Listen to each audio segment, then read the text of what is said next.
minta bagaimanapun nas hadisnya itu ketika Nabi itu mengajarkan kalau mau bala itu adalah pakai itamada, yasar, kemudian nasbu kepada yamin. Itu nasnya. Dari nas itu sehingga tidak ada faraja bainahuma ini. Maka ini fikih ini dianggap fikih yang aneh sebenarnya. Lalu di dalam kitab Kama Qala Asareh, di dalam Tuhfah, al-murad bisareh di Syuruhul Minhaj itu al-maksud kalau pakai M, pakai L itu adalah al-mahal yang dimaksud. Maka ditakwil nanti begitu. Ini ditakwil. Ada dua pendapat itu ditakwil. Ada al-awal asami di Tuhfah yang dibaca Gus Ulul, itu yang awal itu ditakwil bila nyiprat-nyiprat. Maka iktimatnya seperti tadi.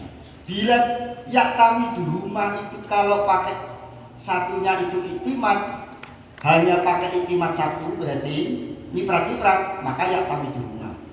Ini saling demikian. Maka bila itu itlaku ba'dihim wa itlaku ba'di syari itu maksudnya demikian. Maka terus di akhirnya ditutup apabila kok tidak ada jalan lain kecuali menghindari tanajus dengan iktimat yamin, maka ya iktimat yamin itu yang dipakai. Konteksnya dalam menghindari tanajus. Karena tanajus bi ghairi udrin itu muttafaq haram sebagaimana dalam Al-Mughni dalam Asy-Syafi'i. Kembali ke pertanyaan gitu ya. Itu tasawwurul mas'alah belum jawab soal ini ya. Ribet ini masih prakteknya saja karena kan tadi sebetulnya Gus Ulul nggak ada yang praktek kayak begitu ya, ribet sekali, mau kencing aja kok ribet sekali. Nggak ada yang praktek begitu ya. Selak koyo selak layan. Baik, kita kembali ke pertanyaan. Pertanyaan itu ibaratnya hanya berbunyi Kanjeng Nabi itu mengajarkan kalau mau qadil hajat dua itu caranya. Dua itu, satu adalah iktimat pada yamin, yang kedua itu adalah yasar. Hadis yang dipakai ini yasar itu di nasb. Lalu tidak ada alasan yang dibangun oleh Nabi itu tidak ada. Berarti ilatnya itu adalah mustambat. Ilat mustambat itu ada dua yang dibangun di sini. Satu adalah takriman, kemudian yang kedua adalah li'annahu as'alu. Maka kalau yaminan fi dohirun. Nah, kalau yaminan itu dohir sudah. Yaminan itu alasan syar'i. Kalau apakah ini yang li'annahu as'alu itu alasan tipnya, sehingga itu kalau secara teori usulnya itu bukan bagian dari sunnah nanti, tapi itu adalah bagian dari irsyad. Kalau irsyad itu adalah manfaat duniawi, artinya tidak ada pahala. Itu nanti seperti dalam ma'ul musamma istilahnya. Tapi ini belum ada ibaratnya. Hanya kerangka pemikiran tadi itu dari Ustaz Suadi itu ada teori-teori tadi itu yang apa juga. Tapi maksudnya belum ada pendapat ulama yang seserius itulah dalam menanggapi persoalan. Sehingga begini, karena ajaran kalau dalam teori iman apabila ada nas kemudian itu disebutkan sifat awasfaini, maka tentu itu yang akan menjadi ilat. Kalau itu tidak ilat maka la doa, maka akan tersia-sia adanya nas. Sehingga kedua-dua ini dohirnya ini terkumpul. Tapi belum ada ibaratnya, belum ada ibarat syarihnya. Tapi kalau secara teori begitu, secara teori itu bila ada nas kemudian tidak ada ilatnya maka caranya adalah iman. Bila itu mustambat, berarti kalau itu ilatnya adalah mustambat, bila ada wasf yang disebutkan bersamaan dengan hukum, maka wasf itu akan menjadi ilat. Kalau tidak dijadikan ilat, maka ini akan wadu'a fi ghairi maudhi'i. Itu kalau cara teorinya Jamul Jamed demikian. Sehingga ini adalah ilat kedua-duanya. Ilat kedua-duanya itu berarti satu yang artinya ilatnya ada dua, syaratnya ada dua. Satu itu dialasi karena yamin itu adalah takrim. Berarti yang jadikan tumpuan itu adalah yang kiri, begitu. Kemudian satunya li'annahu ashalu. Ashalu itu dengan praktek yang demikian. Kita tidak tahu ada pendapat lain ini, belum ada ibarat di Syuruhul Minhaj yang membahas ini. Tapi dohirul nas itu kedua-duanya disyaratkan. Hukum sunnah itu syaratkan. Belum ada ulama yang memisahkan antara ini dengan syarat. Maka biasanya para ulama membahasakan ini wadhoi, karena akan ada muhtamil yang tidak demikian. Karena mungkin saja tidak.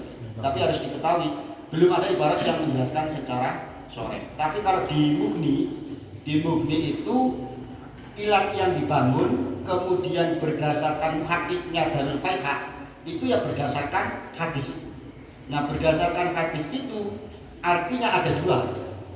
Satu itu iktimat ala yasar, yang kedua adalah nasbul yamin. Itu dhahirul hadis yang sunnah. Lalu kenapa ini disunahkan? Dibangun alasan oleh para ulama. Dhahirnya hadis itu demikian. Berarti kalau begitu, kalau dilakukan salah satu cukup apa enggak? Ya enggak. Dhahirnya begitu. Kenapa? Karena kalau salah satu cukup sementara wasfiyah itu dijamku, maka berarti ini waktu ala ghairi maudhi'i. Itu demikian. Kecuali ada nas lain yang berbeda. Baru ketika berdiri ini nanti urusannya berbeda. Kalau berdiri baru teori yang ditulis di sini faraja bainahuma fayak tamiduma. Runtutannya begitu. Fayak tamiduma. Lah fayak tamiduma ini di kitab lain itu enggak. Maksudnya seperti dalam Asy-Syadzili itu enggak, tetap ala yasari. Lalu secara kurun, secara martabah itu Mughni dulu baru Tifaq. Itu memang secara martabah. Secara martabah senioritas kelas kalau mudahnya begitu ya. Secara senioritas kelas itu adalah Mughni dulu, baru adalah Tifaq. Tapi bila ta'arud yang dimenangkan itu adalah Tifaq.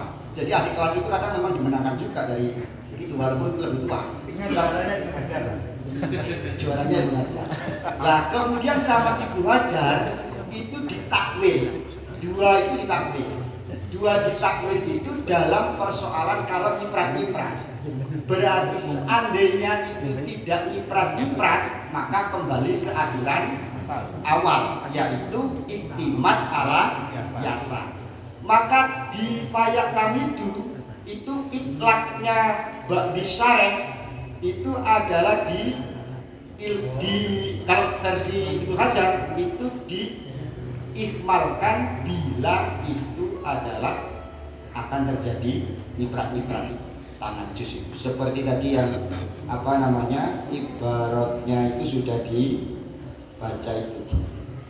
Amal qaim fa in amina ma'a iktimadil yusra tanajusaha itamadaha wa illa itamada huma wa ala hadza yukmalu itlaku badis surah al-awwal berarti yang itamada ha wa badihim asani itu adalah itamada huma. Itu begitu. Kemudian sama dengan yang wayak tamidunat banti qada'il hajat itu kalau dalam versi Asy-Syadzilinya jalasan yasar itu wayang sib al-yumna itu takliman laha bi ayyadoa asobi'aha alal ardi wayarfa bagiha. Kenapa demikian? Wayarfa bagiha itu wayang sib al-yumna itu takliman. Kalau untuk takliman yang sib al-yumna sudah cukup. Tapi kalau wayak kami itu jalisan yasarohunya itu li'anna dzalika ashalu li khurujil kharij wa muqtada hadza taswiyah fi qada'il hajat bainal qaim wal qaim baru na'am lau bala qaiman farraja bainahuma fayatamiduhuma kama qalahu asyarih khaufan minat tanjis. Ini qauluhunya Asy-Syadzili. Kama qalu asyarih itu maksud adalah al-mahali. Itu seperti dalam Sulamul Muta'allim. Itu dalam Sulamul Muta'allim itu asyarih itu adalah kalau ada al maksudnya begitu ya. Ada alnya itu memang untuk al-mahali. Seperti al-ustad kalau di Lirboyo itu hanya miliknya ya maksud. Selainnya enggak boleh pakai al. Selainnya ustad begitu. Enggak boleh pakai al. Itu hanya miliknya maksud kalau di Lirboyo. Nah, maka asyarih itu maksudnya demikian. Khaufan minat tanjis baru ditufa itu diikmal keduanya. Berarti ikmalnya itu adalah nek enggak nyiprat-nyiprat aman kok tanjis berarti kembali ke demikian. Sehingga hukum yang ada wayu fariju ini juga diihmalkan oleh para ulama. Itu maksudnya kalau terjadi nyiprat itu tadi, kalau ihmal atau dipastikan ifrat akhirnya langsung dijadikan tafsir. Iya, kalau iya pasti itu. Ya, kalau dipastikan itu lebih dari khaufan, karena khaufan itu. Terus yang itu, yang ada mutafrik bainal baul wal ghaib dalam kasus qaib. Itu apa benar kalau mahali berarti itu yang faroja wa fayatamiduma itu hanya dalam kasus baul fil qaib. Kalau ghaib fil qaim tidak gitu. Benar gitu ya? Karena kan di kaulunya itu wa kharaja bil baul al ghaib qaiman fa huwa kal jalis fi timadiyasarihi. Berarti memang mahali itu hanya dalam kasus baul fil qaim faroja bainahuma fayatamiduma itu ya. Itu kembali ke tadi itu, maksudnya kembali ke pemetaan bahwa tidak, karena para ulama itu kalau ghaib itu nggak mungkin nyiprat-nyiprat, maka kembali ke aturan yang lama. Sehingga kecuali mencet itu kalau nggak berarti kitabnya, kalau kecuali mencet bisa nyiprat-nyiprat. Makanya di kitab itu dibedakan. Akhirnya dibedakan ihmal itu oleh para syarih setelahnya mahali diihmalkan itu kalau akan khauf tanajus. Lah ghaib itu tidak akan nyiprat-nyiprat. Maka tidak ada istilah farroja bainahuma fayatamidu. Kalau di rusukan itu rumusannya nanti rusukan.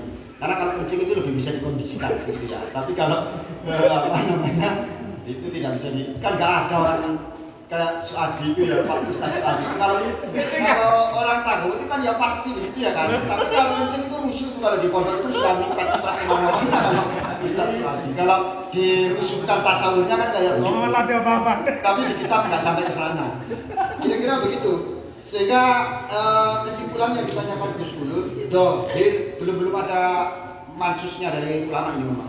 Dari tadi belum ada mansusnya dari ulama. Dohirnya itu berarti untuk memenuhi syarat kesunahan ini berarti dua-duanya itu harus terpenuhi dua-duanya.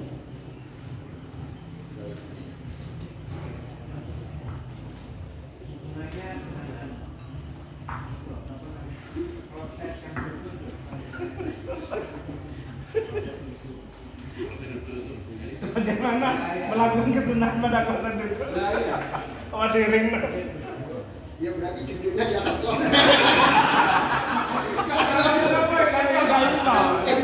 Kalau di aturan proses duduk itu ya, itu aturan yang benar. Itu tanjis loh.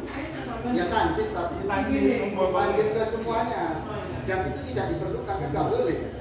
Berarti solusinya kalau kosan duduk bagaimana? Munggah om.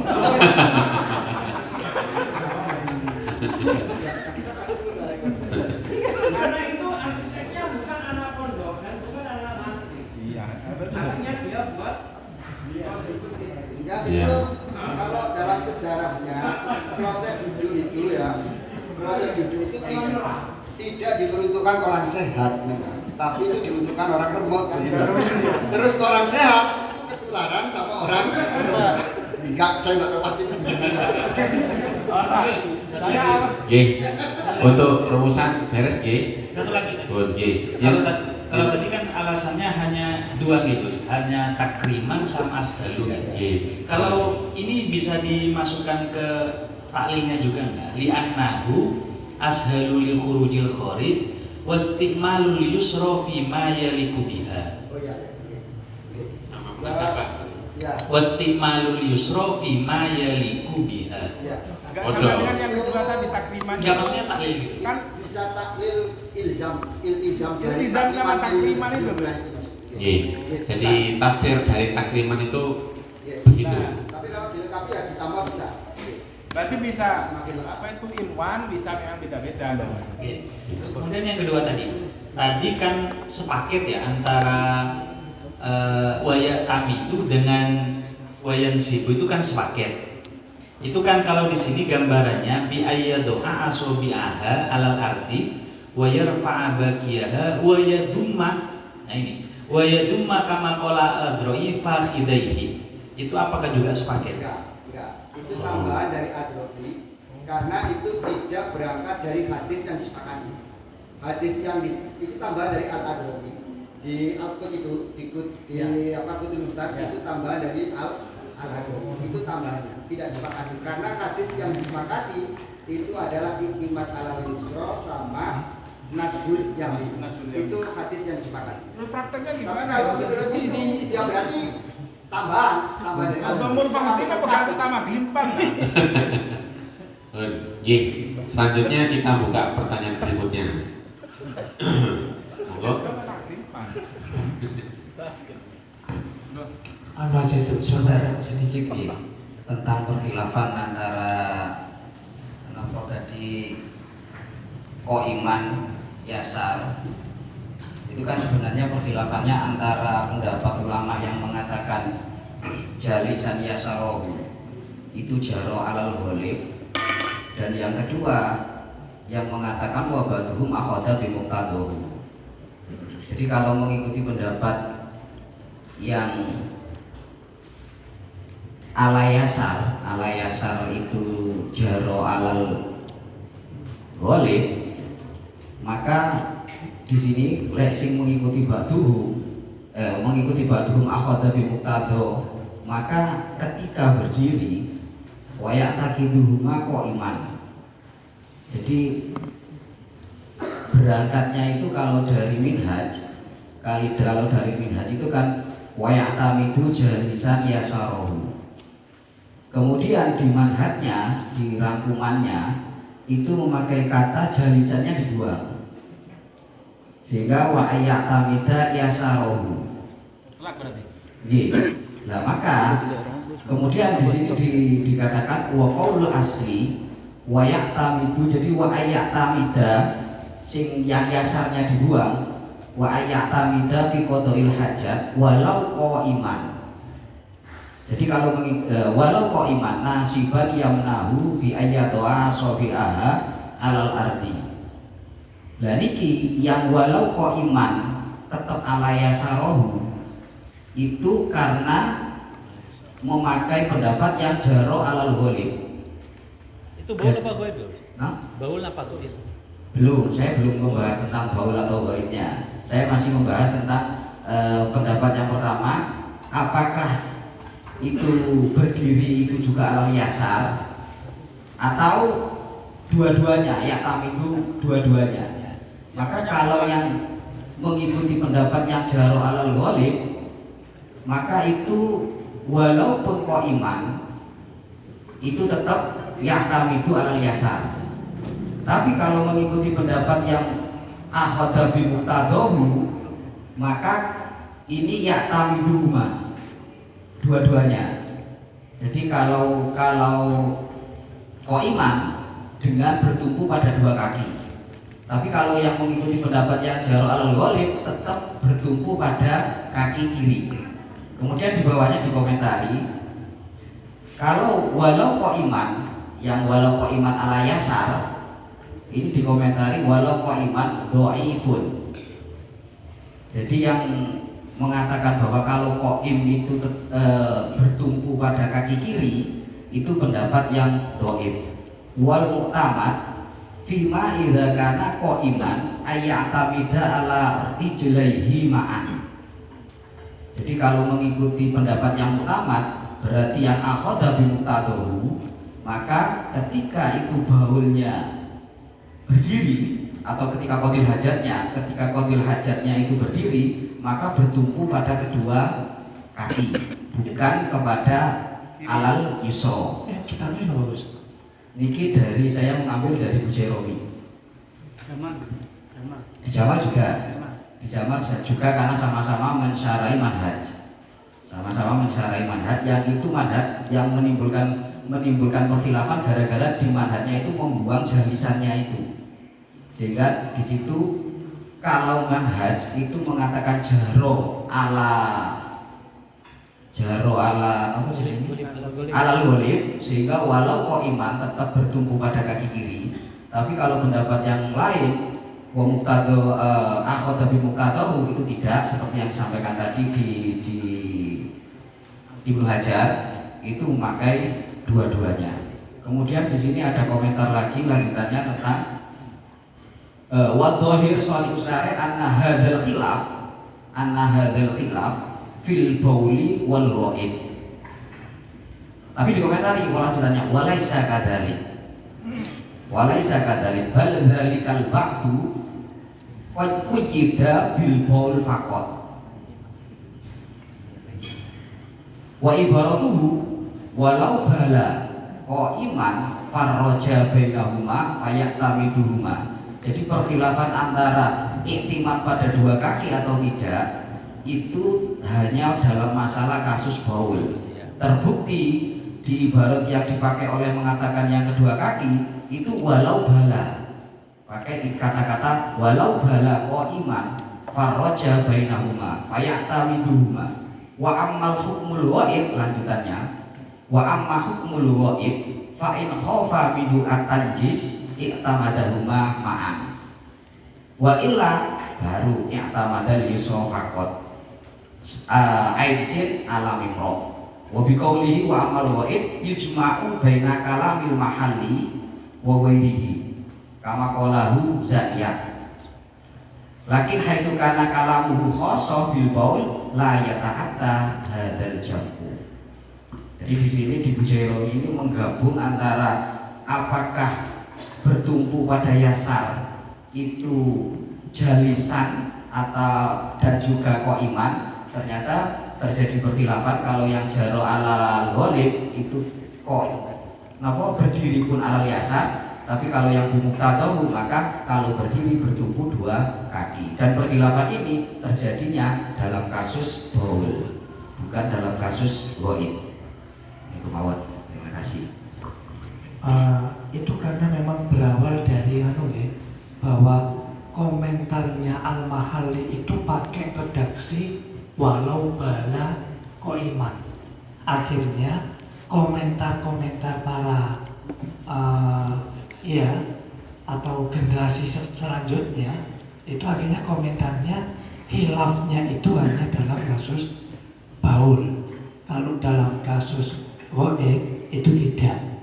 Betul kan? Makanya boleh cakap dari bahasanya. Betul kan? Jadi kalau dirututkan ya tetap seperti yang saya jelaskan tadi akan ada yang mengikhmalkan. Iktidok itu iktidok dari Kalamun Nawawi yang itu dianggap aneh oleh para ulama. Iktidok Kalamun Nawawi itu di dalam wayak tamidu jalisan yasaroh. Jalisan yasaroh itu berarti kalau satu versi jaro alal ghalib, satu iktidoknya itu adalah iktidok, berarti iktidok itu artinya kalau di sini bila tidak jalis berarti qaim, maka tidak yaktamidu yasar tapi yaktamidu huma, itu iktidok. Tapi itu akhirnya itu tidak dikenal di dalam mafhum itu. Fa inilam aro man sarraha bihi ghairu. Jadi Al-Bakri itu mengatakan bahwa saya tidak melihat ada ulama yang memakai pola pikir yang kayak demikian ini. Akhirnya syarah ini mengambil dari qaulihi mafhum jalisan itu yang di redaksi lain pakai iktidok. Wa dzalika min mafhumi qaulihi jalisan. Makanya tadi itu kalau walau bala qaiman sebagian itu yakhruju at-taghawud atau yukhriju at-taghawud. Dikecualikan adalah yang taghawud. Tapi akhirnya dikembalikan diikmalnya kepada ulama lain tadi itu. Dikembalikan bagaimana? Diikmal-ikmalkan. Semua itu adalah ketika tidak tanjis. Ketika tanjis ya sudah, maka kembali kepada yang tidak tanjis. Kalau diruntutkan dari awal itu demikian. Lah perkhilafan itu yang menjadi aneh itu adalah menjadi dari iktidoknya itu. Karena tidak ada sepurun di atasnya, itu tidak ada yang menjelaskan itu. Maksudnya yang itamadahuma itu tidak ada kurun sepurun. Sehingga menurut Al-Baqi itu aneh. Tapi itu pemahamannya dari mana? Pemahaman itu muncul dari Al-Mahalli yang menjadi founding fathernya Syuruhul Minhaj. Itu iktidok redaksi lain itu memahum dari jalisan. Berarti kalau tidak jalisan tidak ada lain kecuali koiman pemahamannya. Kalau koiman bagaimana? Karena ini iktimada umma, kemudian iktimada yasar maka menjadi iktimada umma bila koiman. Karena sebelum ini kalau dilanjutkan dilengkapi akan ada lagi. Kenapa kok tidak iktimat kepada yamin? Mestinya kan begitu. Iktidoknya kan ada dua. Ya sebenarnya iktidoknya maksudnya banyak. Kalau tidak ya, kalau duduk itu adalah yasar, pakai yasar. Kalau tidak duduk bagaimana? Tidak yasar. Kalau dilengkapi tidak yasar bagaimana? Begitu. Bisa iktimat umma, bisa iktimat yamin, bisa tidak iktimat kedua-duanya. Gandolan misalkan kan begitu kalau mau dimahkum dilengkapi. Ya begitu. Tapi satu kalau tidak iktimat kedua-duanya itu tidak mungkin. Kalau iktimat kepada yamin saja itu tidak mungkin karena taklim dari itu, maka akhirnya iktimatnya itu metodologi yang dipakai oleh para ulama. Tapi ujung-ujungnya nanti ada yang mengikmalkan seperti di dalam tufa tadi. Yang menjadi polemik itu ya tek jalisan. Apakah jalisan itu bisa dimahkum? Apakah jalisan itu adalah jaro alal ghalib? Karena syarat daripada bisa dimahkum Allah yakuna jaro alal ghalib. Seperti contoh yang pertama kali dicontohkan oleh para usuliyin adalah keharaman bagi robibah fi hujrikum. Kalau tidak hujrikum bagaimana hukumnya? Ya tidak bisa dimahkum karena itu adalah jaro alal ghalib. Kalau mau diwujudkan tempatnya sehingga ya tidak ada yang berubah, saya kira saling melengkapi. Saya pikir kok begitu. Oke, beres. Kita lanjutkan ke soal berikutnya. Monggo, silahkan yang mau bertanya.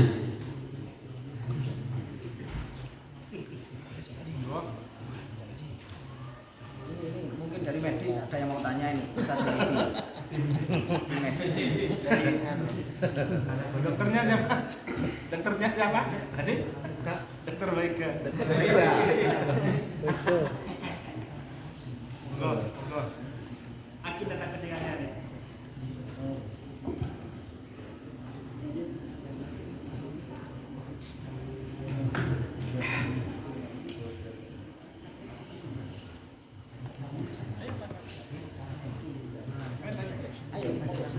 Ayo tanya, enggak apa-apa. Tanya.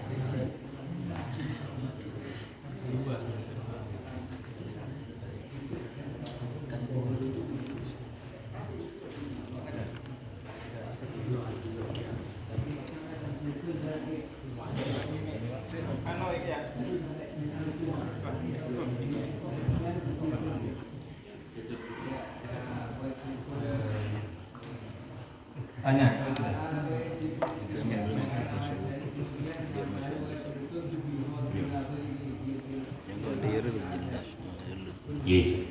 Wajildun dubigo dunahu ini fil adhari. Minta penjelasannya yang terakhir itu loh, alat istinja. Yang saya inginkan dari ini itu apakah bisa disamakan dengan kain?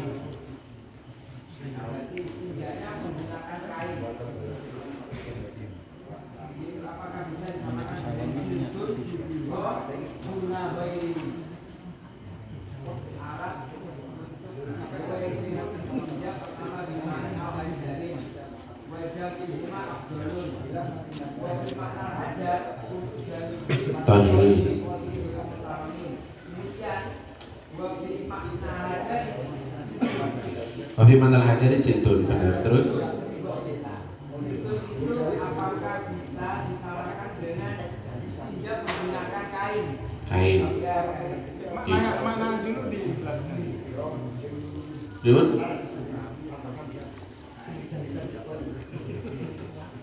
Nah sekarang ini pertanyaannya, wajildun dubigo Kalau jildun belum dibiko kan najis. Kalau sudah dibiko kan suci. Terus pertanyaannya, kalau kain bagaimana?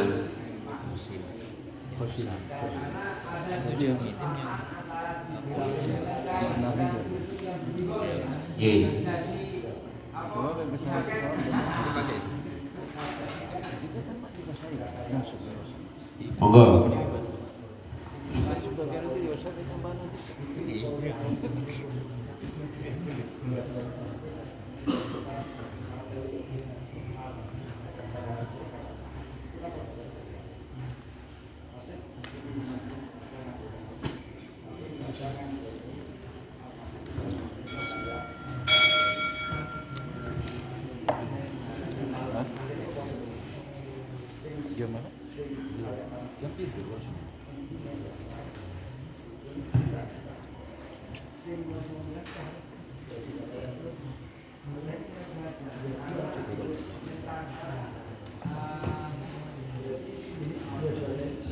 Dengan sing masalah guna ghairihi itu sudah jelas. Dijelaskan dulu, dereng.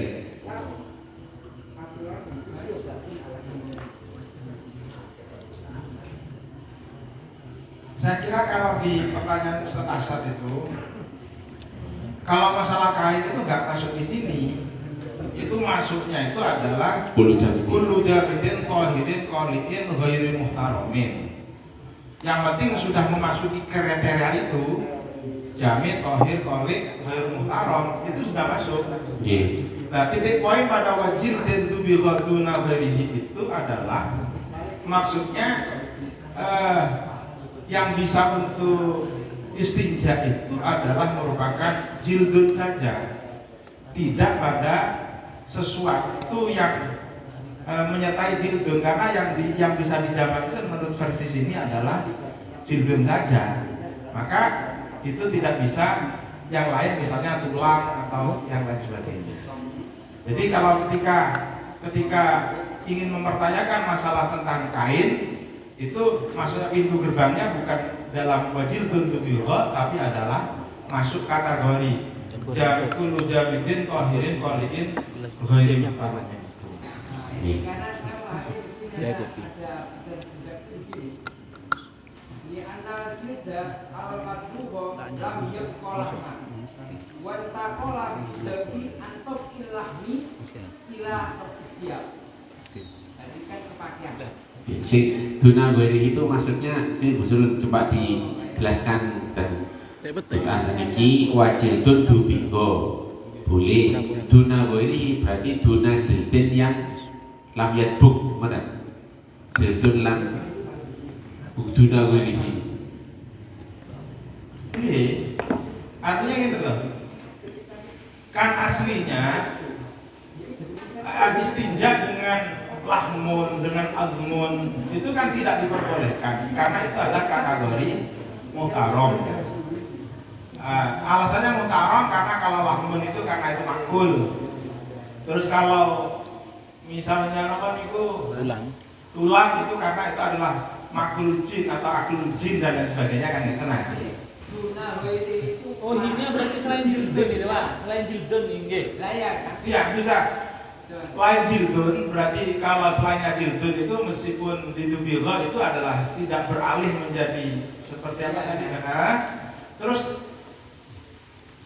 kalau apa itu, kalau selainnya jildun itu adalah tetap muhtaram, contohnya adalah apa itu tulang dan lain sebagainya. Atau juga bisa dimaknakan berarti kalau jildun belum ditubigha berarti ya masih belum tidak boleh karena itu masih kategori lahmun kan itu.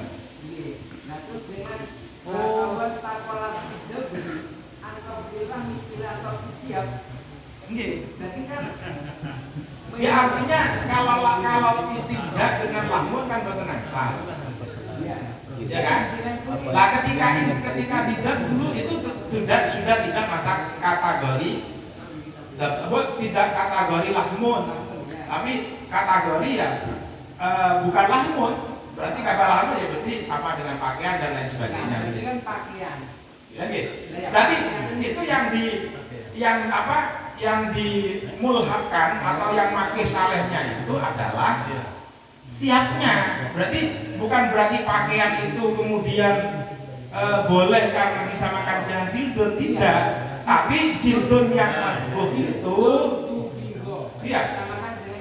jildun yang dubigho itu diperbolehkan, itu disamakan, dikiaskan dengan lapsu siap lah. Kenapa siap itu boleh? Ya karena masa itu termasuk kategori kullu jamidin tohirin. Kalau memang siap itu masuk kullu jamidin, Ya. sekarang definisi jamid itu apa? Jamid ini benda padat, terus kemudian koliin itu yang bisa membersihkan. Contohnya sebaliknya kaca itu kan tidak bisa menyerap. Terus maringan, terus ghairu muhtaramin yang tidak dimuliakan. Dimuliakan itu karena makum, karena memang bagian daripada masjid.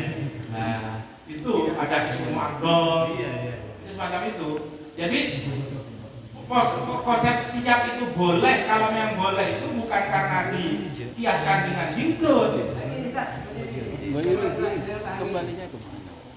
Wal taqala bijabri Yang tidak ya.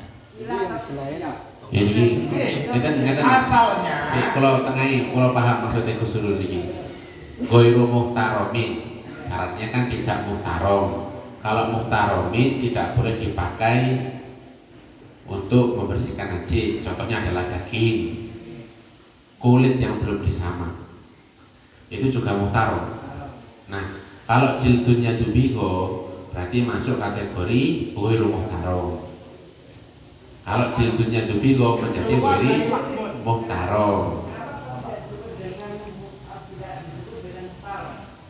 Nah, kenapa itu alasannya kan? Karena jilid itu awalnya muhtarom, dengan hidubigo menjadi tidak muhtarom, sama seperti daging gitu. Ketika tidak termasuk muhtarom, alasan tidak muhtaromnya karena dia beralih menjadi siap, siap kan? menjadi seperti siap. Terus sedangkan siap boleh. saya siap boleh. Yang dikatakan siap itu boleh di mana?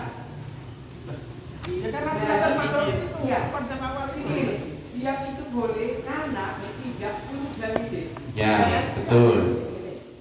Untuk pemahaman kepada saya, yang menghantarkan siap itu adalah masuk di kategori perlu jamidin mana?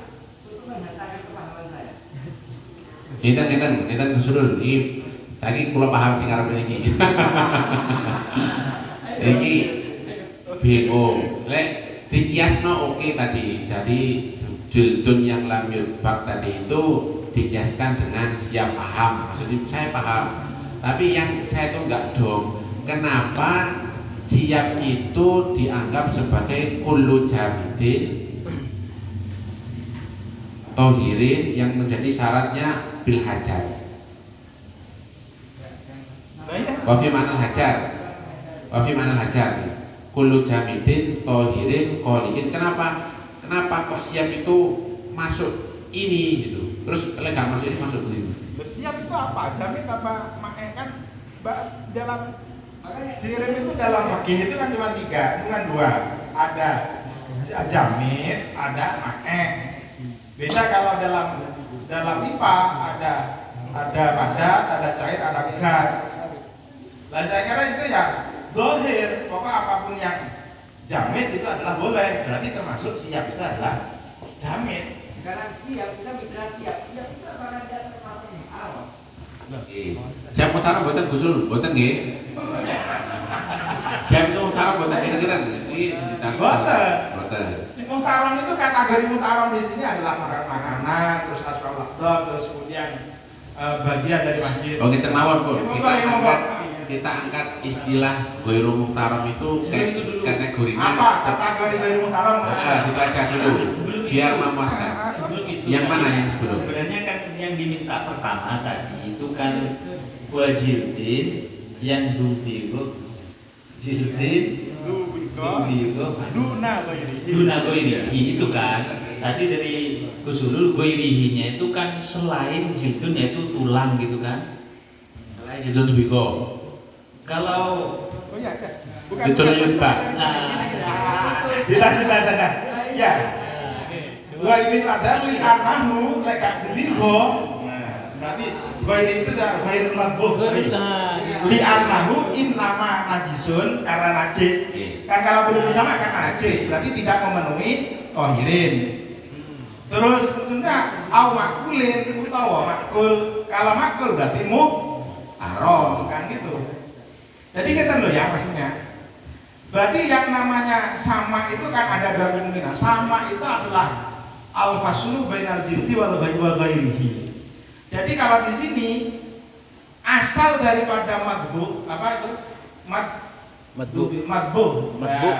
Itu ada kalanya dari bangkai, ada non bangkai.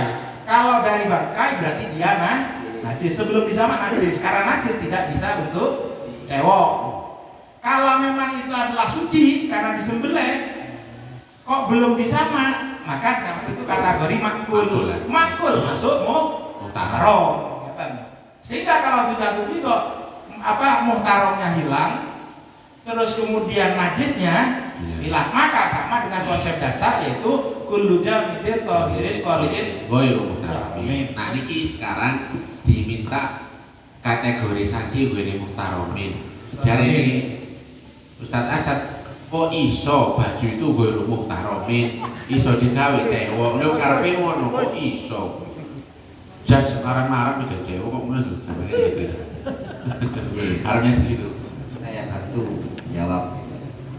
Di sini dalam qauluhu qoliin ya, tohirin qoliin. Di sini sore bahasanya walau hariron. Jadi tidak hanya katun, hariron pun ini masuk boleh qoliin.